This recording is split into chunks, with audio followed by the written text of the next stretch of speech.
Patrick Muyaya yarakaye cyane nyuma yaho M23 n'ubundi yavuze ko igiye kuva mu mujyi wa Uvira ndetse ikanategeka ko hagomba gusigaramo ingabo zigomba kuba zidafite uruhande na rumwe zibogamiyeho kugira ngo FARDC na Wazalendo batagaruka kwica abaturage muri Uvira. Patrick Muyaya rero yongeye kuganira na televiziyo y'igihugu RTNC aho avuze amagambo akomeye cyane nyuma y'ikiganiro yagiranye na France 24 ubwo yavuga ko u Rwanda ari papa mu gihe M23 ari umwana ndetse agasa nkaho atesha agaciro M23 n'imyanzuro yafashe. Yongeye kuvuga amagambo akomeye cyane ndetse avuga ko M23 igomba kuva muri Goma na Bukavu mu maguru mashya. Reka mbagezeho ibyo atangaje mu kanya kuri RTNC.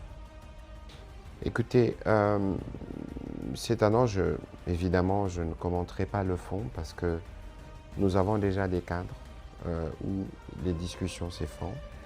Mais cette annonce a pour seul effet de démontrer que c'est le père qui a envahi, qui a attaqué. Le père a reçu de pression. Et les pères chargent le fils. Mureke mbabwire ibi bikurikira. Mu byukuri sinshaka kwinjira cyane mu mizi y'ikibazo kuko dusanzwe dufite inzego ndetse n'abahuza aho ibiganiro byari byaratangiye gusenyuka, ariko iri tangazo rifite ingaruka imwe gusa: kugaragaza ko ari se wagabye igitero, ari se wateye maze akashyirwaho igitutu, hanyuma se akohereza umwana kugira ngo akore cyangwa ategure ibi kurikiraho. Kubyerekeye ibizakurikiraho, umwana yahoraga avuga ko atarebwa n'inzira ya Washington. None se byagenze bite ko umunsi umwe yaba mu gitondo cyangwa nimugoroba hafatwa icyemezo cyo kujya mu buhuza bw'Abanyamerika? Biragaragara neza hano ko ibi ari ukwihuta kudafite icyerekezo ku Rwanda, ishaka kwiyoberanya cyangwa gukora nk'ikirungo cyo kudutangaza no kutuyobya. Biragaragara ko ibyabereye Uvira bitari bikwiye na gato kuba byarabaye, haba hashingiwe ku nzira ya Doha cyangwa ku nzira nshya cyane ya Washington. Kandi biragaragara ko mu rwego rw'ubuhuza bw'Abanyamerika hari abishingizi bakurikirana izo nzira kandi bagomba gufata ingaruka zikwiye ziri senywa rigaragara cyangwa irishegeshwa rigaragara ry'ibyo byose byari byemeranyijweho. Ibi si ukurenga gusa ku byumvikanweho ahubwo n'uruhererekane rw'ibyaha. Ntekereza ko mwabonye amahirwe yo gukurikirana mugenzi wanjye mu biganiro byabereye muri iyi nama y'umutekano. Sinshaka kongera gusubira mu byo uhagarariye Amerika yavuze mu buryo burambuye ku byo twari dusanzwe tuzi. Ubu rero byamaze kugaragara ku bantu bose nk'ibiri ku maso ko ari u Rwanda n'ingabo zarwo zikora ibi bikorwa, kuko ibyabaye biheruka cyane cyane ku murongo wa Kamanyura Uvira byatangiye by'umwihariko n'igisasu cya misile cyaturutse ku butaka bw'u Rwanda, bityo ibyakozwe ejo byerekeye gusa abashyize umukono kuri ayo masezerano. Icyo twe tubona neza nuko dutegereje ko ibyateganyijwe mu masezerano ya Washington bishyirwa mu bikorwa byuzuye. Ntidushaka ibintu byo kwerekana isura gusa cyangwa ibikorerwa inyuma. Icyo dushaka ni ukuvana burundu ingabo z'u Rwanda ku butaka bwacu. Uku kuvana ingabo ni kureba Uvira gusa, kureba Goma, kureba Bukavu, kureba kandi n'ibindi bice byose by'igihugu biri munsi y'igenzurwa ryabo. Ibyo nibyo amasezerano ya Washington ateganya. Goma, le retrait concerne Bukavu et toutes les parties du pays qui sont sous leur occupation. C'est cela l'accord de Washington. Bamwita Patrick Muyaya, Minisitiri w'itangazamakuru n'itumanaho muri Repubulika ya Demokarasi ya Kongo, akaba umuvugizi wa guverinoma ya Repubulika Iharanira Demokarasi ya Kongo, aho akomeje kuvuga ati u Rwanda papa n'umwana ndetse n'ibindi bitandukanye bishinja ko u Rwanda ari papa mu gihe M23 ari umwana, nk'uko akomeza kugenda abivuga, ndetse akaba rwose asa n'udashidikanya ko u Rwanda rukwiye gukura ingabo zarwo ku butaka bwa Repubulika ya Demokarasi ya Kongo, nk'uko abyivugira dore ko avuga ko ari rwo rwateye Repubulika Iharanira Demokarasi ya Kongo. Ni ibintu rero bitunguranye, gusa none bidatunguranye cyane, bijyanye n'amagambo akomeye avugwa n'uyu munyapolitiki ukomeye muri Repubulika ya Demokarasi ya Kongo, uyu muvugizi uhora imbere y'ibitangazamakuru bitandukanye, aho akomeje kugenda agaragaza uruhande rwe ndetse akomeje kugenda asubiramo ijambo père et fils, ngira ngo mwabyumviye neza cyane.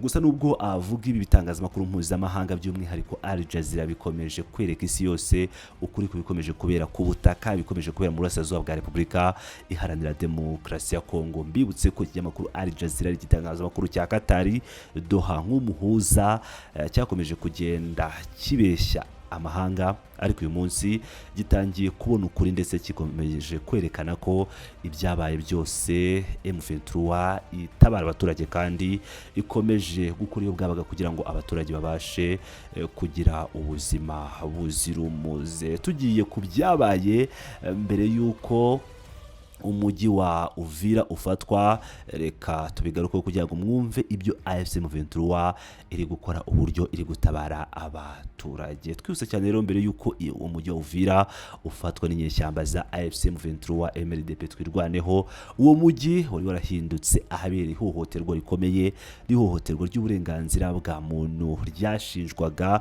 ingabo za leta ya Repubulika ya Demokarasi ya Kongo FARDC, imitwe ya Wazalendo, ingabo z'u Burundi hamwe n'imbonerakure. Umutekano wari warasenyutse ku buryo bukabije, ku buryo impakano rimwe na rimwe ni z'abantu ku giti cyabo, nk'amakimbirane asanzwe hagati y'umurwanyi wa Wazalendo n'umusirikare wa FARDC zashoboraga gutuma havuka imirwano yitwaje intwaro hagati y'izo ngabo zavugwaga ko ari abafatanyabikorwa. Iyo mirwano yajyaga ishyira umujyi wose wa Uvira mu kavuyo gakabije, karangwaga n'amasasu y'intwaro nto, ibisasu bya bombe ndetse n'igihombo gikomeye mu buzima bw'abantu n'ibintu by'abasivile. Bityo Uvira yari yarahindutse ishingiro ry'ubugizi bwa nabi bwitwaje intwaro bukomeje, aho rimwe na rimwe imitwe yitwaje intwaro yarwanaga hagati yayo, ubundi FARDC karwana n'abafatanyabikorwa bayo ba Wazalendo.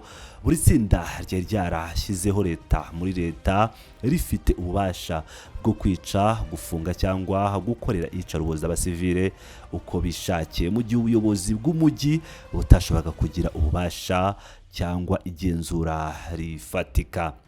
Hari hashyizweho za bariyeri zitemewe n'amategeko hafi ya hose mu nkengero no mu mujyi wa Uvira rwagati, zigakoreshwa nk'ahantu ho guhohotera no gutoteza abaturage ku buryo bwa buri munsi. Intwaro zazengurukaga mu bwisanzure muri Uvira ziri mu maboko y'abagizi ba nabi bitwaje intwaro biyitirira mu buryo butemewe izina rya Wazalendo.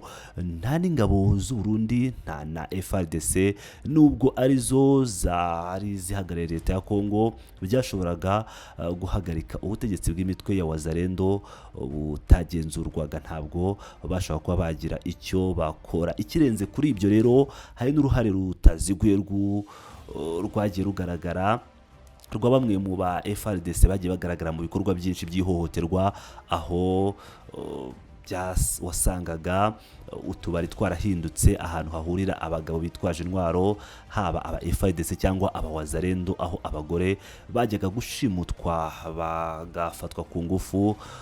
Harimo no mu bigo bimwe by'iyo mitwe yitwaje intwaro wasangaga bajyanye abagore bakabafata ku ngufu. Bityo havuka ikibazo cy'ingenzi, ese leta ya Kongo ivuga uyu munsi ko igiye kongera kugaruka mu mujyi wa Uvira, izashobora koko guhagarika akavuyo kaharanzwe mbere kari ingaruka z'imicungire mibi ya FARDC, imitwe ya Wazalendo ndetse n'ingabo z'u Burundi FDNB? Muri uru rwego ni uruhe ruhare n'icyerekezo cy'umuhuza w'umunyamerika ahanganye n'ikibazo gikomeye kiri hagati ku ruhande rumwe rw'ibyifuzo bifatika by'abasivile bagizwe ingaruka n'ihohoterwa n'iyicarubozo byakozwe na FARDC n'abafatanyabikorwa bayo, ku rundi ruhande ibisabwa bya politiki n'umutekano biva i Kinshasa? ese hakwiriye gutinya ko kugaruka kwa FARDC na Wazalendo muri Uvira byasubiza umujyi mu ruziga ruzwi neza rw'imirwano yitwaje intwaro, gufata abagore ku ngufu, kwica abantu, gufunga mu buryo bunyuranyije n'amategeko no gutoteza abasivile. Umuryango mpuzamahanga wabonye ku mugaragaro akavuyo kari kariga bijwe Uvira mbere yuko ifatwa, kakaba kari ingaruka z'imicungire mibi yahuriweho FARDC Wazalendo n'ingabo z'u Burundi. Imiryango itanga ubufasha bw'ubutabazi yakoreraga muri uwo mujyi yari yararenzwe n'ubukana n'ubwinshi bw'ihohoterwa ku buryo abayobozi bamwe bo mu nzego zibanze bagiye batangira kurara hakurya y'umupaka i Bujumbura batinya kwihorera n'imirwano idashira yakomezaga kuranga aka gace. Niyo mpamvu iyo nkuru ya Al Jazeera abaturage b'abasivile bagaragazaga ubwoba bwabo bwo kongera kubona ihohoterwa n'icarubozo ry'uburenganzira bwa muntu bisubira hamwe n'igaruka rya FARDC na Wazalendo muri Uvira, bagatanga ubuhamya ku mahano banyuzemo. Impungenge zabo zitari iz'uruhande rumwe gusa, ahubwo zigomba kuba zigaragaza ukuri kugomba kumvwa no kwitabwaho byihutirwa. Abatakurikiye ibyatangajwe n'aba baturage ubwo bari mu mujyi mu bikorwa byabo, mukurikira iyi nkuru iri hano.